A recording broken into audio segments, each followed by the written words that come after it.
He was already in prison when police realized he had killed more people than any serial killer in U.S. history. 93 women. And for decades, no one noticed.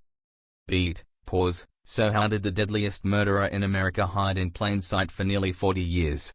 His name was Samuel Little. A drifter. A man who moved from city to city, leaving behind only whispers of violence. Los Angeles, Miami, Houston. Across the United States, he left his mark, and no one noticed. Born in Reynolds, Kentucky, in 1940, Samuel grew up in a troubled household. His early life was marked by hardship, poverty, and a violent father. By his teenage years, he had already begun a pattern of petty crimes and run-ins with the law, arrests for theft, assault, and robbery. He became a familiar face to the police, yet nobody imagined the darkness that lurked beneath. He didn't carry a gun. He didn't leave behind DNA that could tie him to crime scenes. He didn't fit the profile law enforcement had been trained to hunt. To the world, he was just another man down on his luck. Just another face in the crowd. Open loop, and that deadly mistake would cost dozens of women their lives. Born in 1940, Samuel Little grew up moving between foster homes and juvenile detention centers. Violence followed him everywhere. His childhood was marked by neglect, abuse, and instability, a pattern that would shadow him for the rest of his life. By the 1970s, he was already well known to law enforcement.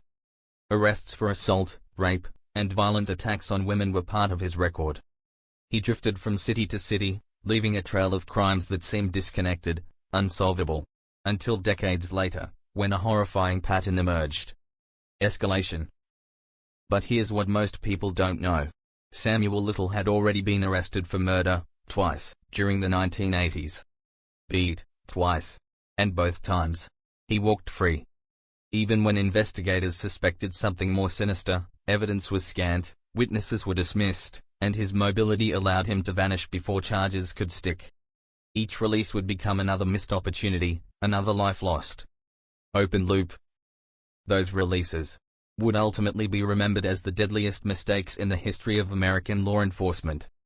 Samuel Little preyed on women society had already forgotten: sex workers, drug addicts, runaways. Women whose disappearances were too often ignored, dismissed, or assumed to be accidents. He found them on the streets, in dimly lit motels, in abandoned apartments. He strangled them. No weapon. No witnesses. No DNA left behind. Just a chilling silence after each killing. Many of the bodies were written off as overdoses or accidents. Cold cases piled up, scattered across cities, never connected, never solved. Police departments worked in isolation, unaware that one man was responsible for a trail of death spanning decades. Escalation, from California to Texas.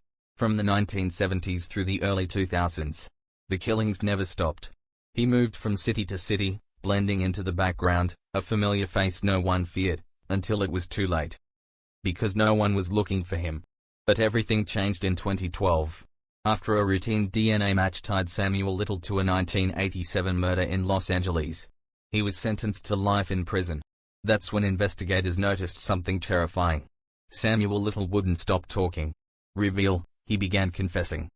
Not to one murder. Not to 10. But to 93. Then he started drawing the victims. From memory. And those drawings would unlock America's darkest cold cases. The FBI launched a national task force, pulling together cold cases from across the country. Case after case was reopened. Details only the killer could know, specifics about the victims, the locations, the manner of death, matched unsolved murders stretching back decades. By 2018, Samuel Little was officially confirmed as the most prolific serial killer in U.S. history, responsible for 93 murders, all verified through his confessions and corroborating evidence. He died in prison in 2020, ending a life marked by violence and tragedy. But was justice ever really served? For the hundreds of women whose lives were stolen, and the families left behind? Dozens of victims remain unidentified. Families are still waiting for answers, decades later. And the most disturbing truth isn't just how many he killed. Final line, pause for impact. It's how many times he was caught, and still allowed to walk away. Closing question, drives engagement. So how many lives could have been saved if someone had listened sooner? If you appreciate well-researched, fact-based true crime documentaries, please, thumbs up emoji, like the video, red square emoji, subscribe to Mind Web Crime Stories, bell emoji, turn on notifications.